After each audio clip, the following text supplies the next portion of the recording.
Hello, everyone. This is the State of the Mist podcast. My name's Criff, I'm Salamander. and we're here with another episode to talk about the ever-changing state of world versus world. We got some pretty big ones today. Yeah, if you guys aren't familiar, there was a big change to a lot of the classes that rolled out on October 4th, which was actually about 3 days ago. And yeah, what are your initial impressions, Criff? I really like how they implemented it first of all, because they went with releasing what they were going to do with the whole live stream and all the notes out ahead of time. The community had a chance to react, which they did very strongly, and then they made a few adjustments according to that, and now we have the patch to try out. So I think because of their process, it came out a lot better than it would have. Yes, I 100% agree. Right when they had that stream, well, the next day I went on to Reddit, and a lot of people were very upset about the what was going to be the scrapper changes, and Anet listened, and yeah, it was great to see the way they rolled that out, and I think the changes are definitely a positive. Well, it does hurt the NGs a lot, but yeah. So we can start with that, since we talked about the what the patch was supposed to be in last episode, and then the reversal is the gyros for the scrapper. Yes, the gyros. And that was the main point, I think, that the community freaked out about, was the change in the gyros. Yeah, for those who didn't watch that stream or didn't listen to the last episode, the gyros are technically wells, and with majority of other classes, these are ground targeting attacks, and you would place them like 900 range away. But for the scrappers, it's something that you drop and carry with you as you move. So it's not going to be. It didn't become a ground targeting skill. It stayed as a movement skill. Those aren't considered movement skills, but yeah. It's kind of the gyro, the robot follows you around. They were saying it Yeah. wouldn't, it just stay on the ground in one spot, which made no sense. But Yeah, that's a better explanation for that. And yeah, I'm glad they did it. Because let's look at the purge gyro for an example. That is a really good thing to drop when you're pushing through, especially pushing through a lot of condies. You pop that, and the cleanses follow you through the push. that was one of the main playing points for scrappers, that these things follow you around and you don't have to mess with them. And Yeah, people are used to it even in PvE and all that. And a lot of the PvE folks were rightly upset that this wasn't a patch for them and it screwed up their gameplay. yeah, So yeah, don't have to worry about that. The gyros will follow you around just as always, and the changes are really more in the defense field and some of the other factors. yeah. I think defense field became. Yeah, that was the only one that really stayed true to the initial live stream, right? The defense field becomes a ground targeting skill. Right, right. So that is probably even just going to be skipped by a lot of scrappers, Yeah, not taking bulwark and not using that at all, because yeah, you're used to having that defense field move with you, and now it just goes on the ground and stays in one place. yeah, yeah. And with guardians carrying hollowed ground, and potential for other sources of stability and blocks, projectile blocks, there might not be a use for like that gyro skill. The most noticeable one, I mean, they had some nerfs to the cleanses, so that is the biggest, aside from the guardian, stun break stuff. The amount of cleanses the scrappers are putting out is way less. So that Yeah, is giving the other classes a chance to be a good secondary healer, because they can compete. yeah. I was looking at a lot of guilds. Like I run with some pug groups and uh, other comped groups, and I've been looking at their comp. You know, you still have the firebrand for every line. Like I said, firebrand is currently irreplaceable. It's the largest provider of stability and damage mitigation. And the second to the firebrand was the scrapper being like the highest in cleanse. Well, now we have more sources that provide high heals, high cleanses. I've been watching a lot of videos with tempests and druids at the top of the cleansing charts. So this brings a lot more support diversity. So if you're coming from outside of world versus world and your main isn't guardian or engineer, if your main happens to be elementalist, druid, or like let's say warrior, then there is a spot for you like to fill the cleanse in that subgroup. Yeah, I think they had the goal with this patch of providing more viable options, particularly for support, and it seems to be working. Yeah. You're definitely seeing more Tempest healing, more Druids healing, and now the Vindicator support is actually showing up. Oh yeah, the Vindicator with the unlimited dodges. Woo! Yeah, was that intended? I still haven't played Vindicator, but I have seen the the playthroughs, and yeah, it looks awesome. That was another bug fix, a Okay, quick bug fix that okay. basically one of the Vindicator traits made it so you could gain endurance and you got unlimited jumps, unlimited dodges.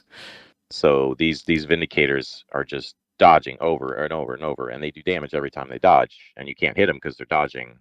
And yeah, Well, yeah, that was fun to watch while it lasted.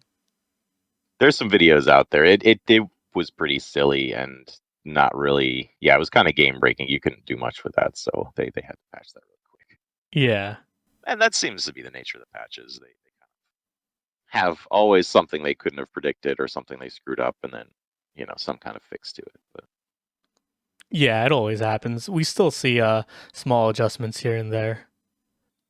But yeah, the Vindicator support is out there more now instead of just seeing Heralds or I can't remember Renegades. That's the other one. Yeah. I'm actually seeing a lot of Vindicator DPS now too. Yeah, yeah, it's an interesting class, and I think people are just now starting to explore it a little bit more. Yeah, definitely. But yeah, other big changes were really on the Tempests, the Druids, and the Spellbreakers. Seeing a lot more Spellbreakers. Hadn't had a lot of Spellbreakers in groups, but previously, but now a lot more. Yeah, I'm seeing so I don't know when it was that Spellbreaker fell off, but I saw a lot less in the last, I don't know, 6 months or so. But now I'm seeing them make a comeback, not only support Spellbreakers, but also DPS Spellbreakers. Definitely. I mean, the anytime they make big changes like these, like it's like a yo-yo, and there's crazy overreactions, and people stop playing one class and go to whatever's buffed, and Yeah, that's kind of how it was when they nerfed Warrior Bubble. That just kind of made a lot of warriors upset, and they just threw it on the shelf and didn't touch it for a long time. And yeah. I remember I stopped playing Warrior for a week or two when I played it pretty often back before the huge bubble nerf. yeah, that Winds of Disenchantment is just not what it once was, but it's for the best. Yeah, yeah, definitely. And you won't get interrupted while you're holding the bubble. So Yeah, a lot of the changes they made on Warrior are really nice for the hammer build and for general self-sustain. The group stun break with the shake it off is really big. That kind of backs up the Guardian stun breaks. oh yeah, I do like that change. And especially that hammer skill. I think it's their what's it called? Their burst skill? where you leap and CC, the amount of damage that you put out is very nice to see compared to what it was before. I think it was like 0.01 percent of your power.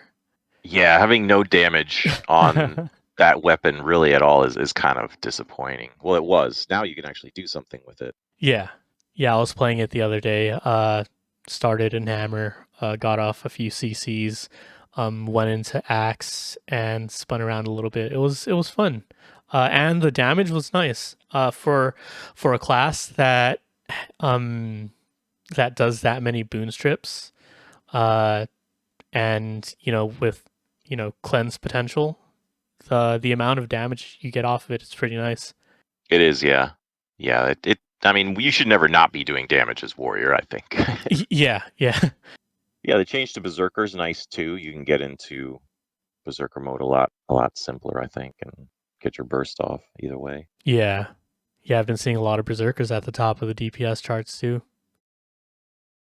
Yeah, the change on Scrapper, I think, is maybe the single biggest impact to World vs. World because of the stealth gyro being just nerfed to the ground. Yeah, I have been seeing a lot less stealth from larger groups. I see it here and there from the smaller groups. You still see people running stealth gyros, but when I see an opponent group running, I don't know, 35 or more people, I almost never see full stealth from them. Right, right. It's very set in Zuri mentality to stack and blast that gyro smoke field and then get even more stealth out of it. And now they can't. And you'll see some fails and stuff and a little bit of stealth out of what the gyro can do now, but it's maybe a quarter of the amount of stealth, like the length that you would have had before. Yeah, I think since there's no smoke field, it's just what was it, 6 seconds of stealth? I think it is 6 with the less pulses, yeah. And it's Yeah, I mean, yeah, the distance you can cover with that is not very significant.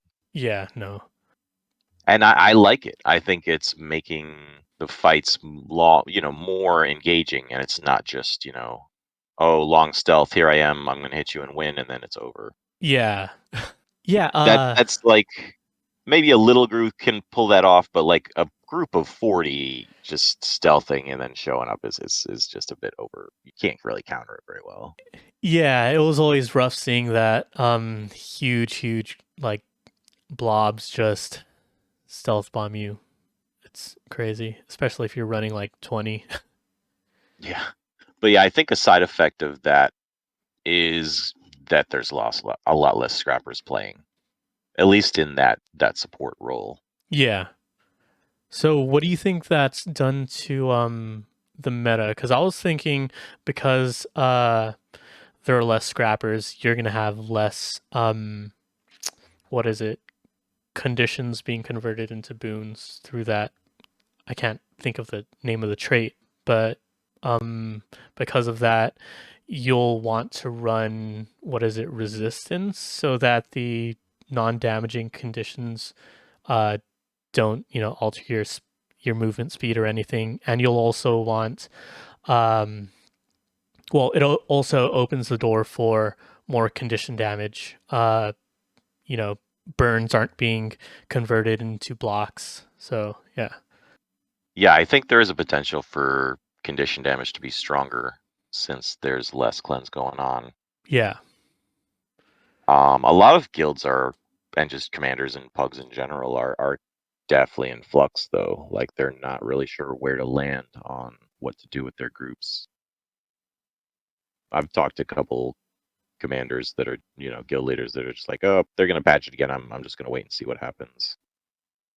What are they I mean, running in the meantime? Or are they just just not the running? same old thing, and it's not working. Ah, okay. Yeah. Yeah, you have to adapt to change. I understand that, they see another change coming, and they did announce another what was it?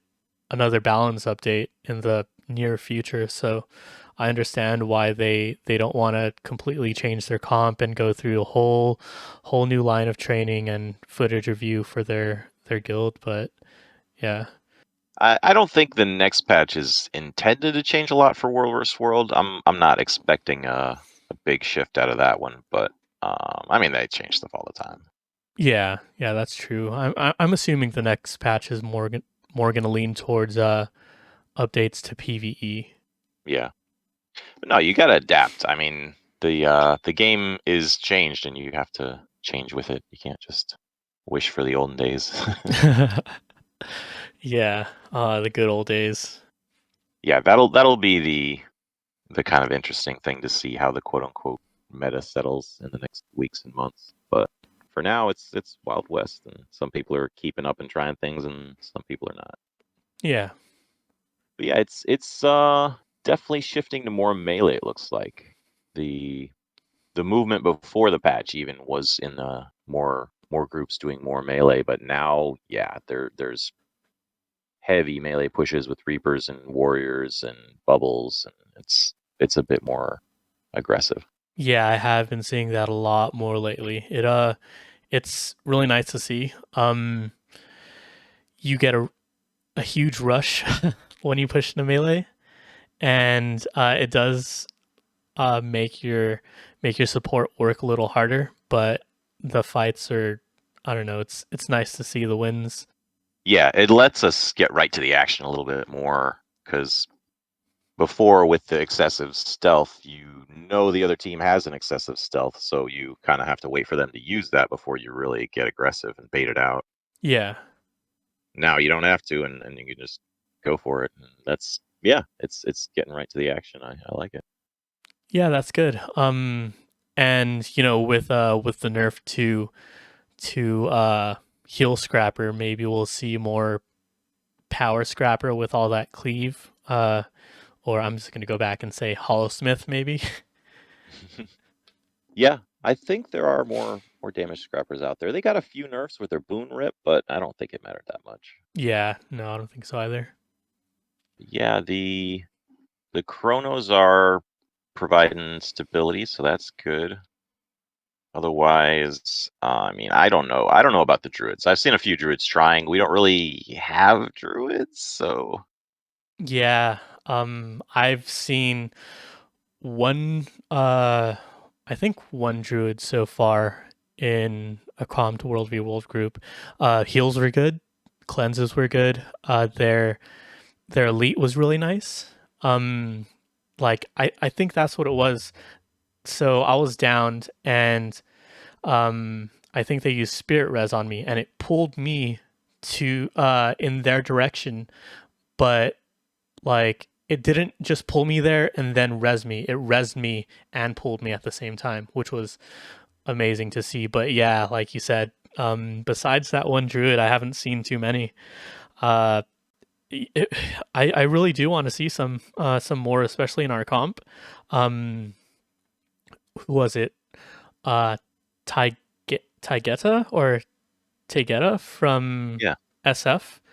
Yeah, he released a heal druid video, and that was just fantastic. Like, yeah, I think it would be nice to see a few more. Yeah, because the heal druid, I mean the heal druid from PvE is not really what we're looking for. So that's kind of info that hasn't really even been out there. So that's good. He's making that content for people. Oh yeah, definitely. Like, you know, it was literally just released, and I I had no idea how to play it. I have a slight grasp of druid in PvE, but um, you know, I don't know what the difference would be between PvE and world versus world. So I'm gonna have to take a really close look at the that video and look at the rotations and everything.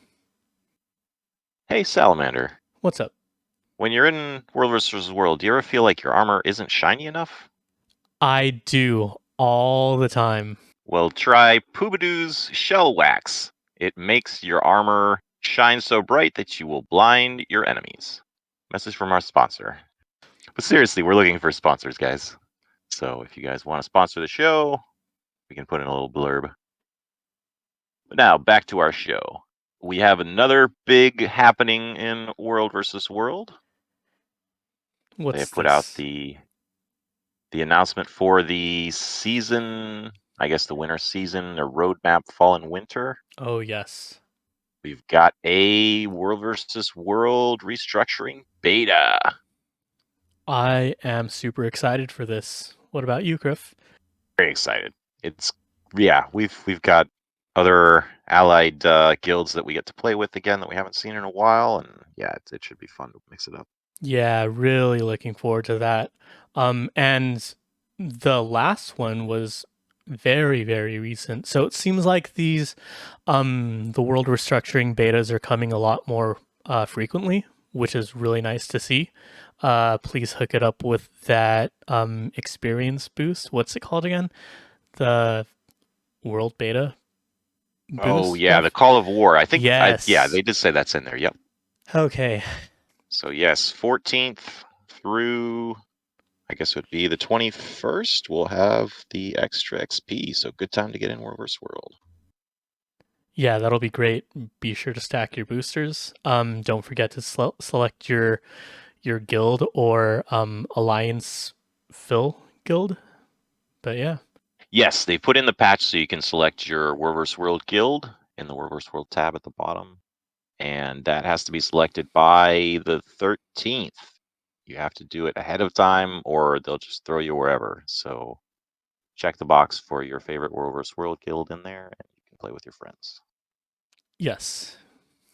Speaking of this roadmap, they're going over a lot of the festivals that are coming up. So the two festivals coming up, Shadow of the Mad King, which is the October Halloween festival, and Winter's Day. So we've had a few back and forths, in DMs or in our runs in Discord, about bringing more of the festival into World versus World, not just the what is it, reward tracks. Yeah. We get thrown a bone with the a reward track, and we get some things, but and they don't even really decorate it enough. I feel. Yeah, like it would be nice to see some spooky stuff here and there, or even for something like uh the Shadow of the Mad King festival in World versus World. They replaced some of the what is it, the keep lords with some of the bosses from the labyrinth. That would be amazing to see. Imagine seeing Steve running around Firekeep, like within like inner Firekeep, just going crazy. That's terrifying. Yeah.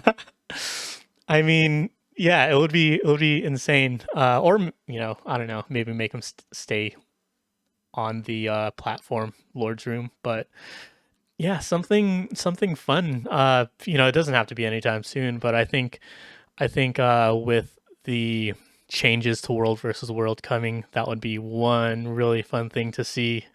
Uh, that some spooky spider webs and maybe do the guards in World versus World currently drop like trick or treat bags during the festivals?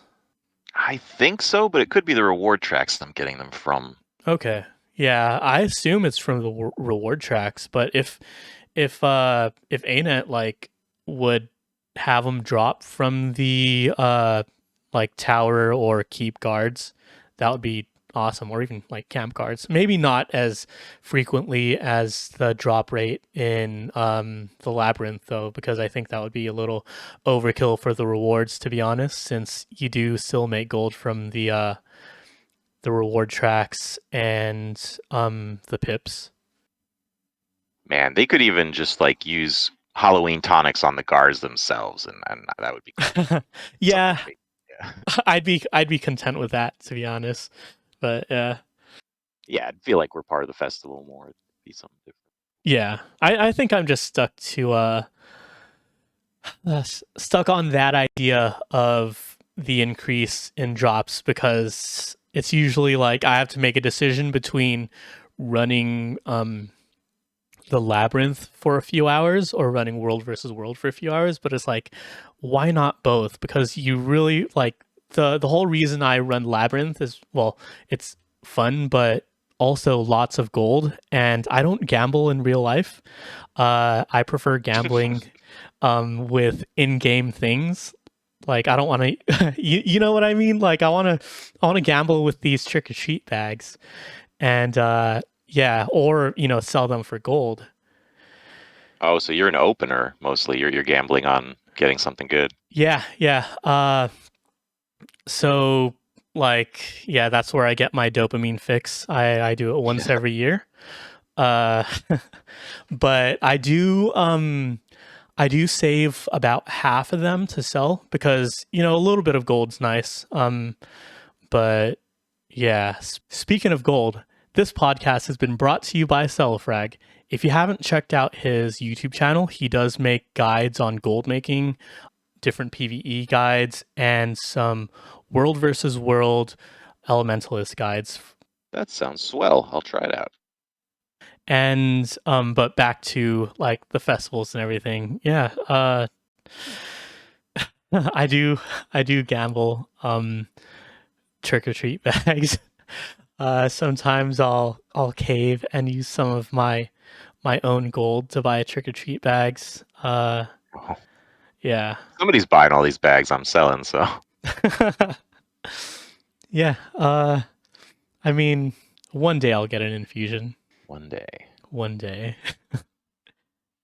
Yeah, I like the Halloween event. The Shadow of the Mad King is probably my favorite. Winter's Day is a close, very close second, I think. But Yeah, Winter's Day coming is up, fun, yeah. but Halloween's always been my favorite holiday. I tend to farm a little bit of the maize the first few days because the price of the bags is higher, and then I kind of get bored of doing the same thing over and over again, and I go back to World Wars World. So what I used to do was what's it called? Um Tag up for 2 to 3 hours a night. Um and just do the labyrinth, like just for 2 to 3 hours, and then that would be my world versus world for the day. I mean, not my world versus world for the day. That would be my PVE for the day, and then I just go off and do whatever. I'd usually listen to horror podcasts or have have Netflix playing. Yeah, Set the mood. yeah. Well, I like your idea of getting some festival stuff in World vs. World. Steve running around would be a bit intense. Might have to fence him in somewhere. Yeah. Trying to stealth bomb another group, and Steve runs up and just CCs everyone. That's what I want to see. That would be great. Especially if Yeah. there's a really loud sound effect of him cackling across the. Well, yeah, we've got definitely a lot of fun coming up with the beta with Mad King, and so yeah, expect more episodes out of the State of the Mist in the future weeks. Yeah, we'll be back real soon. Um all right. Well, thanks everyone for tuning in. Be sure to like and subscribe, and we will catch you next time. Thanks, guys.